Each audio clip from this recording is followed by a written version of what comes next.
Di puncak langit yang berubah merah ketika matahari terbenam, tersembunyi sebuah sekte yang misterius. Di dalamnya, terdapat patung yang megah dan mempesona, menjadi saksi bisu atas rahasia yang terkandung di dalam sekte ini. Dalam ruang latihan yang dipenuhi dengan keheningan, seorang pemuda dengan penampilan yang luar biasa tengah menggali potensi tersembunyi dalam dirinya. Dalam aura merah yang mengalir di kedua tangannya, tersembunyi kekuatan luar biasa. Setiap gerakan yang dia lakukan penuh dengan tekad dan ketekunan, mencerminkan latihan yang intens. Tidak lama kemudian, pemuda itu keluar dari ruang latihan tersebut, bersiap untuk menghadapi dunia luar.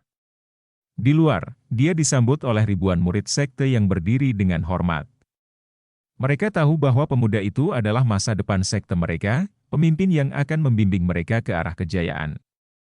Aura kepemimpinan dan kekuatan yang melekat padanya membuatnya menjadi figur yang luar biasa. Pemuda itu memiliki daya tarik fisik yang luar biasa, dengan tubuh berotot dan penampilan yang tampan. Dia adalah perwujudan kekuatan, kebijaksanaan, dan potensi yang tak terbatas. Dengan masa depan yang bersinar terang, pemimpin sekte ini siap untuk memimpin dengan gagah berani dan menjadi inspirasi bagi seluruh murid sekte yang setia mengikutinya. Tak usah banyak retorika, kita langsung saja ke ceritanya di Distrik 404.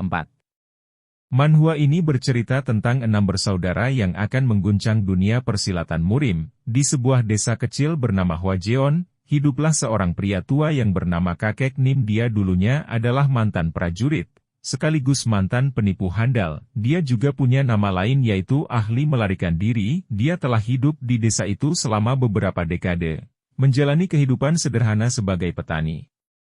Namun, suatu hari, kakek merasa terpanggil untuk melakukan sesuatu yang lebih besar. Kakek memikirkan anak-anak yatim piatu yang tinggal di desa itu. Mereka adalah anak-anak yang tak memiliki tempat tinggal atau keluarga. Kakek tahu bahwa hidup mereka di desa itu sangat sulit, dan dia ingin memberi mereka kesempatan yang lebih baik. Dengan tekad yang kuat, kakek memutuskan untuk mengambil anak-anak yatim piatu di bawah sayapnya. Dia tahu bahwa akan ada tantangan besar, seperti mencari makanan dan tempat tinggal untuk mereka. Namun, dia merasa bahwa ini adalah panggilan hatinya. Kakek membawa ke-6 anak yatim piatu itu bersamanya. Meskipun masyarakat desa pada awalnya ragu, mereka akhirnya mendukung langkah baik kakek. Mereka memberikan uang meskipun tak seberapa untuk anak-anak itu. Rencananya anak-anak itu akan dibawa ke desa sebelah. Untuk ditukar dengan uang, si kakek pun membawa mereka. Tak lama mereka semua mandi di sungai. Sepertinya anak itu bisa diandalkan karena dia yang paling tua, gumam kakek itu. Di malam harinya, gadis kecil pun bertanya kepada si kakek, "Seberapa jauh lagi kita akan pergi?" Kakek itu pun menjawab, "Sehari lagi kita akan sampai." Mereka semua pun tertidur di pangkuan si kakek. Akhirnya mereka semua pun sampai di rumah si kakek. Mereka semua tertidur lelap. Di dalam hati si kakek mereka sangat kurus. Bagaimanapun ini untuk kebaikan mereka, supaya ada yang merawat mereka. Sebaiknya 3 hari ini aku harus memberi mereka makan biar kelihatan gemuk, ucap si kakek itu. Mereka semua pun bingung karena belum pernah makan ayam. Bukannya dimakan, kenapa kalian bingung, ucap si kakek sambil ketawa. Ini baru pertama kalinya aku melihat daging sebanyak ini. Aku juga, ucap gadis kecil itu. Ayo dimakan. Tak lama mereka berenam pun makan ayam-ayam itu. Setiap hari anak-anak itu pun diberi makan dengan kenyang. Hanya butuh beberapa hari lagi berat badan mereka akan bertambah, ucap si kakek itu. Suasana ceria di pagi hari. Mereka semua pun mandi di sungai. Tak lama si kakek pun menghampiri. Mereka pun diberi makan lagi. Ayo anak-anak, saatnya kita makan jagung. Mereka berenam pun memakan jagung itu sambil bercanda ria. 3 hari lagi, 3 hari lagi, ucap si kakek itu. Di malam harinya si kakek bercerita kepada ke-6 cucu angkatnya itu, bahwa harimau akan memakan kalian semua kalau tidak tidur. Anak-anak itu pun ketakutan, karena itu kalian semua harus tidur, ucap kakek itu. Akhirnya ke-6 anak itu pun tertidur sambil membenahi selimut. Si kakek pun bergumam dalam hatinya, jangan cemas. Tempat yang akan mengambil kalian, tidak akan membuat kalian kemiskinan. Sekarang sudah waktunya kalian mencari tempat untuk hidup. Di pagi harinya si kakek pun berbicara kepada mereka, kalian semua jangan terlalu cemas. Orang-orang yang aku percayakan kepada kalian, cukup pemarah dan memiliki mulut busuk, tapi mereka itu sangat penyayang. Setelah beberapa waktu, kalian akan bisa bersama seperti keluarga lagi, ucap si kakek. Aku harus meninggalkan Seonyu ke tukang pandai besi, meskipun dia muda, tapi dia cukup kuat dan punya daya tahan yang bagus, dia akan melakukan dengan baik. Jika seseorang menunjukkan caranya, aku bisa berikan eunjung pada wanita itu, dia tidak akan mencakar wajahku hanya karena aku tidak membayar hutangku. Gumam kakek di dalam hati, anak ini adalah yang paling masuk akal dari semuanya, jika dia diletakkan di restoran, maka dia tidak akan pernah kemiskinan. Anak-anak, aku juga ingin hidup bersama dengan kalian seperti ini. Tapi, maafkan aku, inilah batas yang bisa kulakukan, ucap si kakek, ayo pergi. Tak lama mereka semua pun sampai ke tukang pandai besi, Tuan Jiang. Lama tidak bertemu, bagaimana keadaanmu dan bagaimana pekerjaanmu? Tanya si kakek. Aku tidak butuh pekerja tambahan, jawab Tuan Jiang. Tolong dengarkan dulu apa yang ingin kukatakan, aku tidak punya banyak pekerjaan yang memerlukan seorang murid. Silakan kembali saja, ucap Tuan Jiang. Oh. Untuk itu tolong dengarkan dulu, sudah kubilang aku tidak butuh pekerja, Seonyu. Kemarilah, beri salam pada tuanmu, lihat, mungkin dia cukup kuat untuk anak 8 tahun, jika kau mengajarinya selama beberapa tahun, dia pasti akan sangat baik. Memangnya kapan kau pernah melihatku berbohong, ucap si kakek. Tolong percayalah aku dan beri dia kesempatan. Kamu tidak bisa selalu bekerja sendirian, dia ini anak yang baik. Jadi jika dia dibesarkan dengan baik, mungkin bagus jika mempunyai seseorang yang kau percaya bekerja di sampingmu, ucap si kakek. Seonyu, mulai sekarang, paman itu akan jadi mastermu. Kamu harus mendengarkannya, kakek. Aku ingin tinggal bersamamu, dasar bocah. Sudah kukatakan ini untuk kebaikanmu, itu adalah suatu berkah jika kamu bisa belajar suatu keterampilan yang bisa untukmu bertahan hidup kali ini. Bocah, dengarkan kata-kataku, kakek-kakek, tolong jangan buang aku akan selalu mendengarkanmu, aku akan melakukan apapun yang kau katakan. Kapan aku membuangmu? Aku hanya mencoba untuk mengajarimu cara untuk hidup mandiri, kakek, tolong jangan tinggalkan aku. Anak itu menangis, aku akan makan sedikit. Aku hanya perlu makan sekali setiap 2 hari, aku akan jadi anak yang baik, jadi kumohon, bocah siapa yang meninggalkanmu, apa kau tahu siapa dia, ucap si kakek, dia adalah pandai besi terbaik di wilayah ini, aku melakukan ini untuk kebaikanmu, tunggu dan lihat saja, di masa depan kau pasti akan berterima kasih padaku untuk hal ini, ucap si kakek, sambil menangis anak itu pun berkata, aku janji akan makan lebih sedikit. Bahkan makan setiap 3 hari pun tidak masalah, aku akan selalu mendengarkan setiap yang kau katakan, aku juga akan makan sedikit, seperti Seonyu ucap anak-anak lain, yang benar saja anak-anak ini, siapa yang membuang kalian? Kalian akan kelaparan jika kalian tetap bersama orang bodoh sepertiku, aku hanya membantu kalian menemukan cara untuk hidup. Aku melakukan ini untuk kebaikan kalian, dasar bodoh jangan tumbuh besar sepertiku, tolong jangan menangis kakek ketika aku besar nanti. Aku akan mengurusmu dengan baik, ucap gadis kecil itu, dasar bocah nakal. Jika kalian tetap bersamaku, kalian hanya akan kelaparan. Akan lebih baik jika kalian punya sesuatu untuk menutupi diri kalian di saat musim dingin. Jadi dengarkan aku, baiklah. Ayo kembali, entah bagaimana kami pasti bisa melaluinya. Ayo pulang, bersama, aku yakin kami akan melakukannya menemukan jalan keluarnya, mereka semua pun balik lagi ke rumah. Scene berpindah di malam hari, mereka semua pun tertidur dengan lelap, sedangkan si kakek melihat kantong yang berisi uang. Tak lain adalah uang pemberian si pandai besi, dalam ingatannya si pandai besi itu berkata, Anda bisa menggunakan ini dulu. Dan mengirim anak itu aku setelah dia sedikit lebih besar, aku tidak bisa mengatakannya bahwa aku kaya. Tapi setidaknya aku bisa memberi makan 1 anak, tak lama si kakek pun membuka peti. Di dalam peti ada sebuah kotak berisi uang, berapa lama lagi kita bisa bertahan, aku akan membeli sebuah peternakan kecil di dekat sini dengan ini, dan aku bisa mengelolanya selama sisa hidup, tapi kenapa aku membawa anak-anak kemari tanpa rencana, Kwak No, kau ini sungguh bodoh. Kamu seharusnya menahan air mata dan mengirim anak-anak itu pergi demi kebaikan mereka, gumam kakek itu sambil menangis, Alih-alih aku malah membawa kedua anak ini masuk, dan sekarang ada 2 mulut lagi yang akan diberi makan. Di pagi harinya si kakek pun membangunkan mereka semua. Pagi, waktunya bangun, bocah nakal. Bob Guyah membangunkan anak baru. Adik junior, bangun Bob Guyah, jangan bangunkan dia. Master bilang jika dia bisa tidur lebih lama, baiklah. Kakak senior, ucap Bob Guyah. Tak lupa mereka semua pun membereskan tempat tidur itu. Tak lama mereka semua pun keluar rumah. Selamat pagi Master, selamat pagi. Kakek, bukankah dia bilang kau tidak boleh memanggilnya kakek? Kau harus memanggilnya Master mulai sekarang, ucap Bob Guyah. Selamat pagi Master. Baiklah, apa tidurmu nyenyak, Cheon Ah?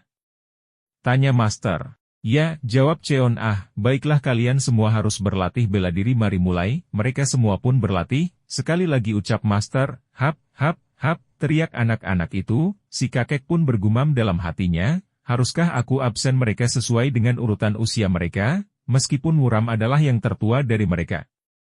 Seon-yu adalah yang pertama datang padaku, dan dinilai dari kepribadian mereka, Seon-yu adalah pilihan yang benar. Sekarang, mari kita mulai latihan pernafasan. Tarik nafas pendek, hembuskan panjang, terus praktekkan itu dan jangan dilanggar aliran tersebut saat bernafas, bahkan jika itu membuat frustrasi, tahan.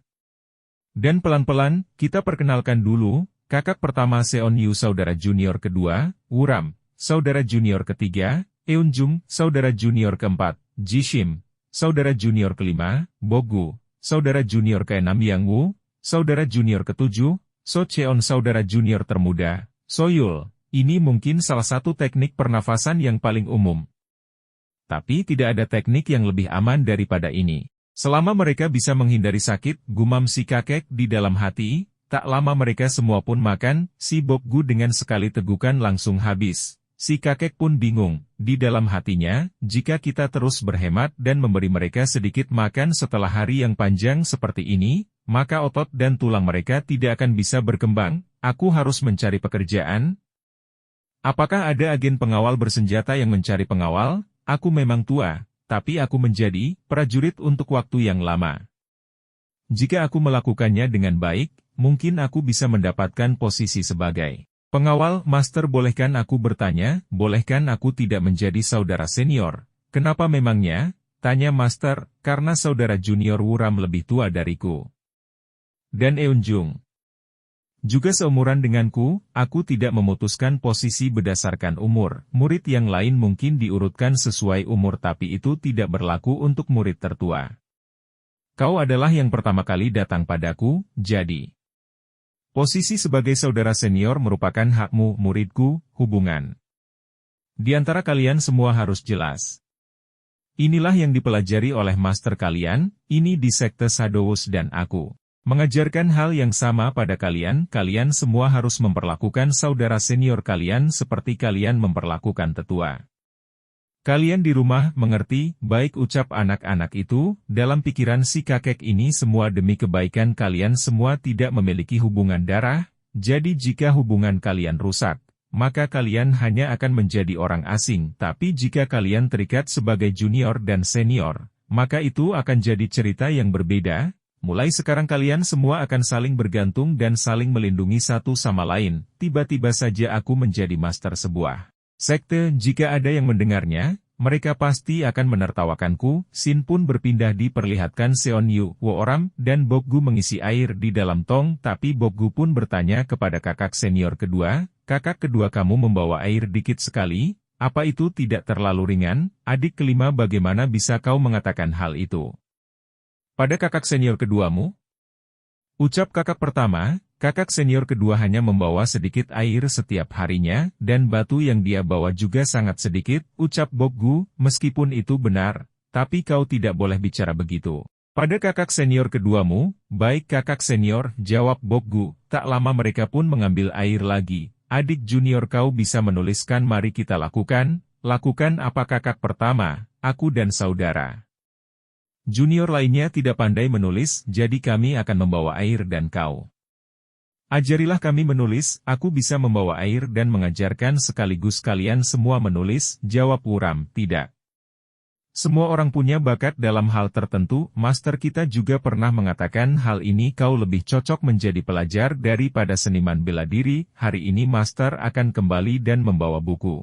Jadi mulai sekarang fokuslah dalam belajar, dan jadilah orang yang hebat, ada apa ya dengan kakak senior, gumam Wo Oram, aku yakin adik juniorku bisa mencapainya, ucap Seon Yu sambil tersenyum.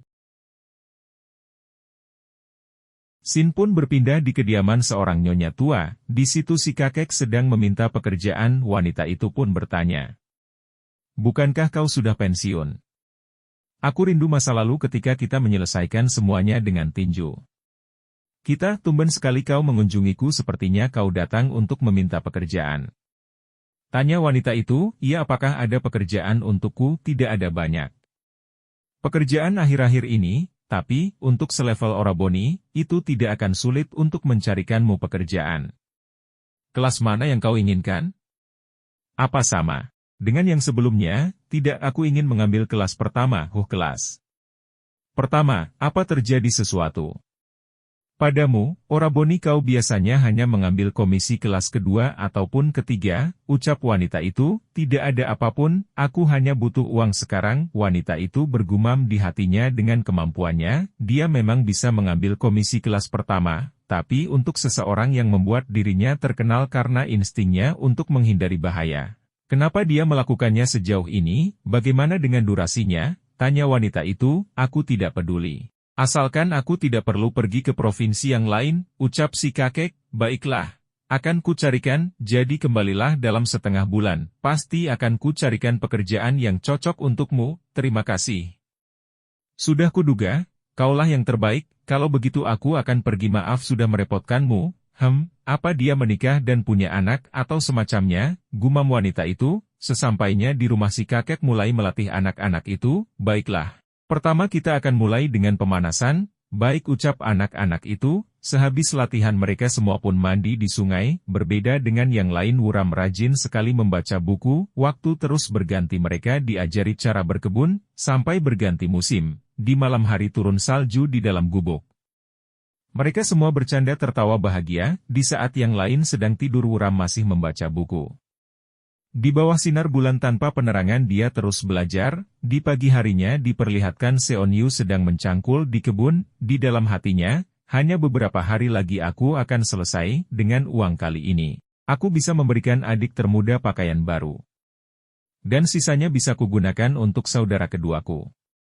Membeli buku, tak lama ada yang memanggilnya tak lain adalah Master, dia pun lari menghampirinya, Anda kembali lebih cepat dari yang kuduga. Master, iya, tapi dia melihat luka di lengan Master, murid tertuaku tanganku rasanya hampir mau patah, maukah kau membantuku membawa ini? Tanya Masternya itu, Seon Yu pun mengambil bingkisan itu, tak lama Masternya bertanya, apa semuanya baik-baik saja? Ya, Master. Kami baik-baik saja, jawab Seon Yu, kalau begitu ayo kita pulang, kita kerjakan kebunnya besok saja bersama-sama, baiklah ayo kita pulang. Ketika mereka berjalan pulang Seon Yu pun berkata Master apakah kamu terluka lagi? Oh ini luka tidak sakit, Anda selalu terluka setiap pergi bekerja. Master, hahaha ini tidak parah. Nampaknya murid tertuaku sudah besar, melihat bagaimana kau mencemaskan mastermu, mendengar hal itu. Membuatku merasa jika usahaku sudah terbayarkan. Dan tidak ada yang perlu dicemaskan, kalau begitu berhentilah cemas. Karena aku sangat-sangat sehat, sampai hari kalian bisa memberiku makan. Dan aku juga masih harus merawat muridku, jangan seperti itu dan biar mastermu ini menggendongmu karena ini sudah lama, astaga. Apa Anda tidak tahu aku sudah tua untuk hal itu Master, dasar bodoh nakal, tidakkah, kau ingat seberapa banyak kau merengek karena ingin ku gendong, apa, kapan aku pernah mengatakan itu, sesampainya di rumah semuanya pun gembira. Tertawa karena diberi hadiah si bungsu dan adik ke-6 pun memeluk si kakek, Master emang yang terbaik, ucap si bungsu, mereka dibelikan baju baru. Adik ketiga diberi kalung adik kedua diberi buku, dalam hati Seon Yu, Master selalu seperti itu, semua yang kau miliki selalu kau berikan kepada kami, sedangkan pakaianmu sendiri tidak layak dipakai, bahkan dari hari ke hari tubuhmu semakin kurus, kuharap aku bisa cepat besar, itu akan bagus jika itu bisa terjadi. Aku akan membalas semua kebaikanmu ucap Seon Yu di dalam hati. Di malam hari di cuaca yang sangat dingin sekali, diperlihatkan masternya hendak pergi bekerja, di luar sini dingin, jadi cepatlah masuk, tapi kenapa kamu harus bekerja di malam sedingin ini? Seharusnya kita bersyukur karena kita berhasil melakukannya sejauh ini. Aku sama sekali tidak kedinginan, karena ku tahu kita akan punya beras untuk dimakan selama musim dingin. Tuan Zhang bilang dia akan membayarku mulai dari tahun depan, jadi master tidak perlu bekerja lagi saat musim dingin. Muridku yang bodoh, apa yang kau katakan? Kau juga tahu dengan baik situasi Tuan Zhang. Tidak mungkin dia bisa bertahan jika seperti itu. Apa kau lihat buku yang ku berikan pada Wooram? Dia terobsesi dengan itu. Aku tidak tahu sudah berapa kali dia membacanya, tapi semua buku itu sudah lusuh. Kurasa dia tidak akan menanyakan buku baru karena dia juga mencemaskan makanan untuk dimakan, tapi sekarang semuanya berjalan dengan baik karena aku punya pekerjaan ini. Aku bisa membelikannya buku baru, tapi aku mencemaskan kesehatanmu. Master, kenapa kau selalu mengatakan hal yang sama? Mastermu ini benar-benar sehat. Tidak ada yang perlu dicemaskan, jangan bicarakan hal ini pada adik-adikmu. Sebagai seorang kakak senior, kau tidak boleh menunjukkan emosimu semudah itu. Kalau tidak nanti mereka juga akan ikut cemas. Mengerti? Sekarang masuklah. Di luar sini dingin, juga jagalah Yul agar dia tidak demam, ucap master. Tak lama master pun pergi di saat itu juga. Di dalam Wooram sedang duduk diam dan merenung di dalam hatinya. De cuaca sedingin ini master pergi bekerja lagi. Aku harus berhasil dalam pelajaranku, tidak peduli apapun itu. Di pagi harinya mereka semua pun sedang berlatih pernapasan. Adik kelima sedang bercanda dengan adik keenam. Jangan itu geli. Kakak senior, bagaimana perasaanmu hari ini? Perutku panas lagi hari ini, jawab adik keenam. Anak-anak lain baik-baik saja, tapi aku tidak tahu kenapa hanya kaulah yang merasa begitu. Bukankah kita harus mengatakannya pada kakak senior? Ucap Bokgu. Tidak kakak, jangan kau kasih tahu. Tidakkah kau tahu betapa mahalnya dokter itu? Jawab adik keenam. Itu bukanlah sesuatu yang harus kau khawatirkan, adik junior. Serahkan saja pada kami para senior, aku baik-baik saja, perutku hangat dan itu membuatku merasa lebih baik. Itu sama sekali tidak sakit, bahkan meskipun hanya sakit sedikit, pastikan untuk memberitahuku. Oke, ucap Bokgu. Baik kakak senior, kau tenang saja. Tak lama Seon Yu pun berkata, kalian harus fokus saat latihan. Adik junior, maafkan kami, kakak senior. Baik kakak senior, dalam hati Seon Yu bergumam, master terlambat. Bukankah seharusnya dia sudah kembali sekarang, dan kami juga sudah mulai kekurangan makanan. Ku dengar dari tetua di desa ini sudah hampir waktunya untuk para bandit datang. Apa para bandit? Teriak mereka semua. Para bajingan itu bukanlah manusia, tidak peduli umur ataupun jenis kelamin. Mereka menjarah dan menyembelih tanpa pandang bulu, karena master tidak ada di sini. Kita harus lebih hati-hati. Aku harus melindungi adik-adikku. Eunjung, tetaplah di rumah bersama Cheon dan Yul. Untuk sementara waktu, air dan kayu bakar akan dikumpulkan olehku dan Bokgu, kakak senior. Hanya kita berdua, bagaimana dengan kakak senior? Kedua, jawab Bokgu. Adik junior kedua harus pergi sekolah di desa dan belajar, jadi dia tidak punya waktu untuk itu, jawab Seon Yu. Tapi jika hanya kakak senior dan aku yang melakukan semua pekerjaan itu, pasti lama, ucap Bokgu. Tak lama Wooram pun berkata, kakak senior, biar ku lakukan juga. Tidak boleh, tidaklah kau ingat apa yang kau katakan pada kami, menunda sehari sama saja dengan menunda setahun, tapi, tidak ada tapi-tapian. Ucap Seon Yu. Setelah kau pergi dan pulang sekolah, jika kau juga ikut mengerjakan pekerjaan rumah, lalu kapan kau akan belajar? Semuanya, ingat ini baik-baik, kalian tidak boleh keluar, apapun yang terjadi. Khususnya kalian berdua. Diam saja di dalam rumah. Ya sudah, mari kita makan. Tak lama mereka semuanya pun makan. Di pagi harinya Seon Yu sedang mencangkul. Sambil mencangkul Seon Yu pun sambil berlatih kuda-kuda. Mungkin aku bisa berlatih sambil mencangkul tanah. Aku merasa ini lebih efisien daripada melakukan kuda-kuda. Ini membuatku lebih tahan lama dari juniorku. Bukankah itu akan jadi masalah jika aku tidak cukup kuat untuk mengurus juniorku, melihat adik laki-laki juniorku mempelajari segalanya dengan cepat? Aku bisa menang hanya karena aku beberapa tahun lebih tua. Jika kita sparring mungkin saja aku kalah darinya, gumam Seon Yu di dalam hati. ketika dia mencangkul tiba-tiba ada gerombolan bandit yang melewati tempat itu, karena takut Seonyu pun menunduk. Para bandit itu pun sedang berbicara dengan kawannya, tidak peduli apapun yang terjadi. Kita harus menemukan wanita itu hari ini. Seonyu pun mendengar percakapan mereka, tak lama para bandit itu pun pergi. Seonyu pun terus melanjutkan pekerjaannya lagi. Di saat dia mencangkul dia melihat wanita yang sedang berjalan. Seonyu pun menghampiri wanita itu, "Nona, Anda tidak boleh ada di sini, tidak ada waktu untuk menjelaskan, di sini benar-benar berbahaya, cepat ikuti aku." Sambil menarik tangan wanita itu, "Tolong sembunyi di dalam dan jangan buat suara apapun. Kurasa dia tidak tahu apapun karena dia bukan dari sini, Anda tidak boleh keluar, oke?" Tak lama Seonyu pun melanjutkan pekerjaannya dalam hatinya, dia tidak boleh ketahuan, tapi ketika dia mencangkul tiba-tiba para bandit itu pun kembali lagi, dan para bandit itu pun bertanya, "Bocah, apa kau lihat wanita lewat sini?" "Aku tidak melihat siapapun tuanku," jawab Seonyu. Para bandit itu pun berdebat satu sama lain, "Apa kau yakin dia lewat sini? Bukankah hanya jalan ini yang bisa dia lalui? Apa kau benar-benar yakin bahwa dia benar-benar cantik? Aku tidak pernah melihat yang secantik itu seumur hidupku. Karena itulah aku melaporkannya padamu secepat yang ku bisa." "Kapten, jadi dia secantik itu?" "Ya, jika Anda tidak puas Anda boleh memenggal kepalaku." "Bocah, kau akan mati jika berbohong, apa kau yakin tidak ada yang lewat sini?" Tak lama Seonyu pun ditampar bandit itu, "Bagaimana mungkin?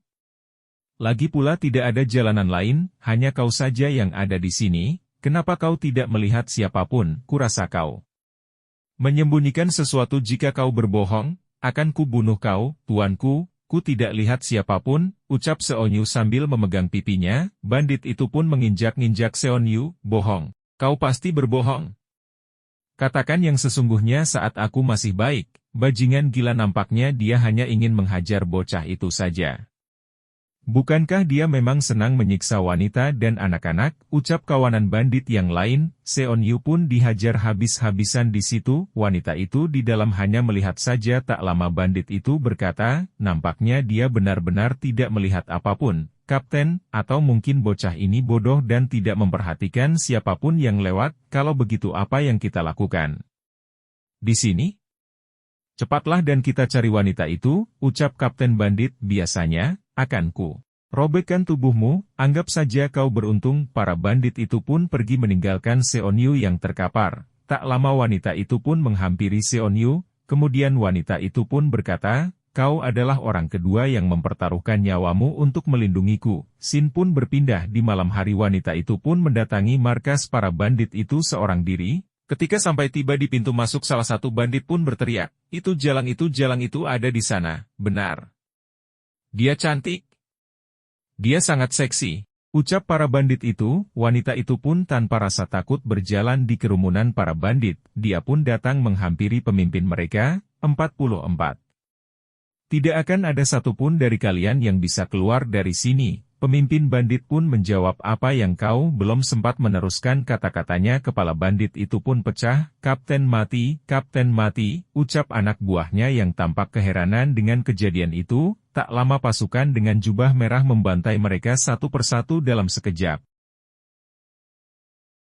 Scene berpindah di pagi hari. Seonyu bangun dari tidurnya. Dia melihat tempat tidur adik kedua dia sudah bangun dan pergi. Meskipun tubuhnya sakit, dia memaksakan diri untuk pergi ke kebun. Sesampainya di kebun, Seonyu pun langsung mencangkul. Tiba-tiba dia didatangin wanita kemarin. Tak lain adalah wanita yang sempat dia tolong. "Nona, kenapa Anda ada di sini lagi? Sudah ku bilang di sini itu berbahaya, kenapa Anda datang lagi? Anak ini dia sangat mirip dengan saudaraku." Gumam wanita itu, "Apa kau baik-baik saja? Kau melakukan hal yang bodoh kemarin, kau bisa mati jika melakukan itu lagi." "Aku melakukan yang aku bisa untuk menyelamatkan dia, tapi sebetulnya siapakah dia?" gumam Seonyu di dalam hati. "Jika kau bertemu dengan orang yang lebih kuat darimu, berlututlah, tidak peduli apapun yang dia katakan. Tidak usah pedulikan itu, sampai kau lebih kuat darinya, kau harus melakukan itu, khususnya jika ada yang perlu kau lindungi. Kau harus hidup tidak peduli bagaimanapun caranya, agar kau bisa melindungi hal yang berharga bagimu," ucap wanita itu. "Aku mengerti. Terima kasih atas ajaranmu." Aku sudah mengawasimu dan melihat bahwa kau mempelajari martial arts, teruslah melatih tubuhmu, ucap wanita itu. Ya, masterku juga menyuruhku untuk latihan setiap hari. Ucap Seonyu, kau punya master? Dari sekte mana asalnya? Tanya wanita itu. Dia dari sekte Shadows. Sekte Shadows, gumam wanita itu. Ya, aku Seonyu. Angkatan ke-18 dari sekte Shadows. Aku tidak tahu orang macam apa masternya. Tapi yang jelas dia itu lemah, gumam wanita itu. Apa juga Nona mempelajari martial arts? Tanya Seonyu. Apa kau memanggilku Nona? Ah, Anda terlihat masih muda, jadi aku memanggilmu Nyonya agak. Apa aneh jika aku memanggilmu Nona? Tanya Seonyu. Wanita itu pun tertawa. Memang seperti itulah seharusnya anak-anak, tingkahmu itu seperti lelaki tua, ucap wanita itu sambil mencubit pipi Seonyu. Panggil aku Bibi mulai sekarang. Bibi, iya. Menurut umur aku ini seperti bibi besarmu, tapi sekarang, karena aku bibimu, aku akan mengurus keponakan bodohku. Maukah kau menunjukkannya padaku? Apa yang Anda bicarakan? Karena kau dengan bangga bicara bahwa kau murid sekte Shadows, itu tidak akan sulit bagimu untuk menunjukkan apa yang sudah kau pelajari. Aku ingin tahu, ucap wanita itu. Baiklah. Kemudian Seonyu menunjukkan tinju yang selama ini dia pelajari dari si kakek. Nyap, nyap, nyap, tendangan demi tendangan dia tampilkan. Itu sama sekali bukanlah martial arts, tapi tidak ada gerakan percuma. Dia bergerak dengan seluruh hatinya, mempertimbangkan semua itu adalah gerakan dasar. Itu tidak buruk juga, gumam wanita itu di dalam hati. Sebenarnya aku tidak bagus melakukannya dengan tangan kosong.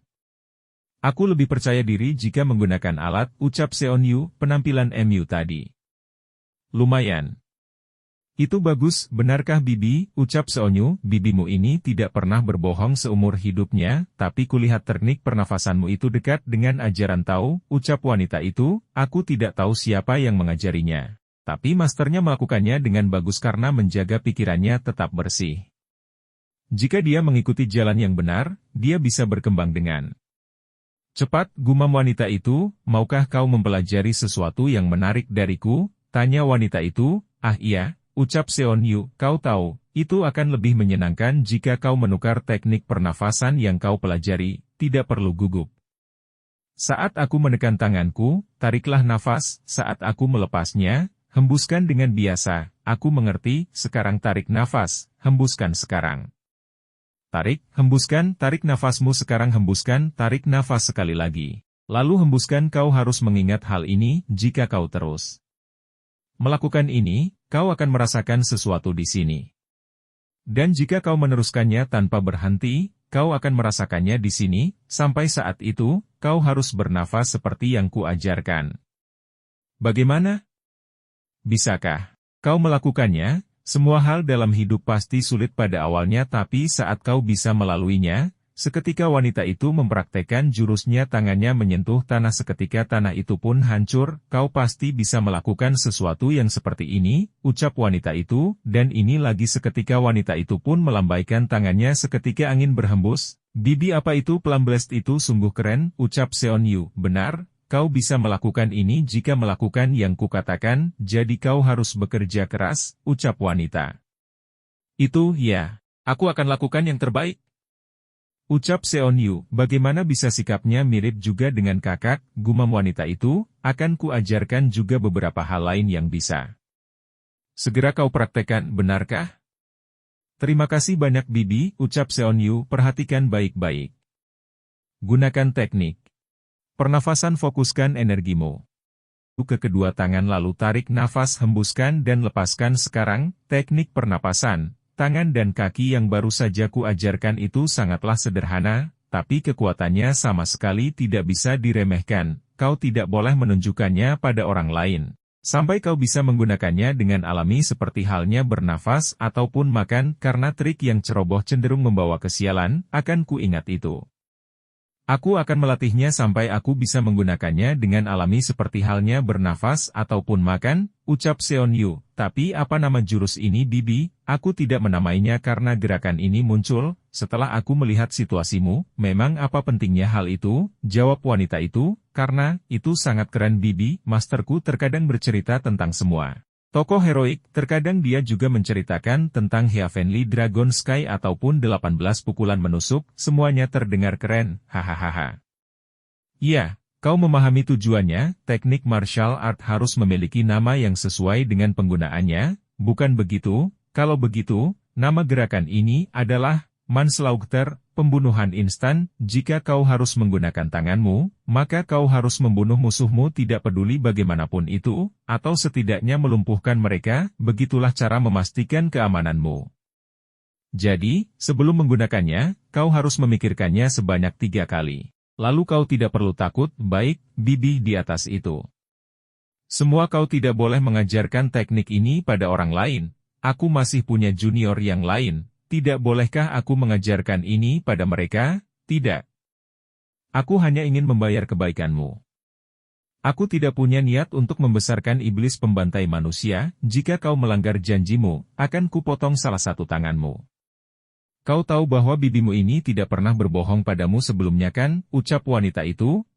Nampaknya bayaran atas kebaikanmu masih belum cukup, kan? Ini hadiah dariku. Dalam keadaan darurat, pergilah ke toko terbesar di kastil dan jual ini, Bibi. Aku tidak bisa menerima sesuatu seperti ini adalah sebuah kesopanan untuk menerima pemberian dari tetuamu. Kau harus bekerja dengan rajin dan menguasai apa yang kuajar padamu. Baik Bibi, ucap Seon Yu, meskipun kau tidak melakukannya, itu sudah menjadi bagian dari takdirmu, nak.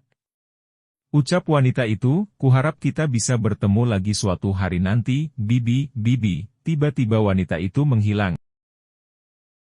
Penasaran dengan ceritanya? Kita tunggu di part selanjutnya, dan jangan lupa, dukung channel ini supaya berkembang. Dengan subscribe dan like channel ini, supaya semangat bikinnya. Terima kasih.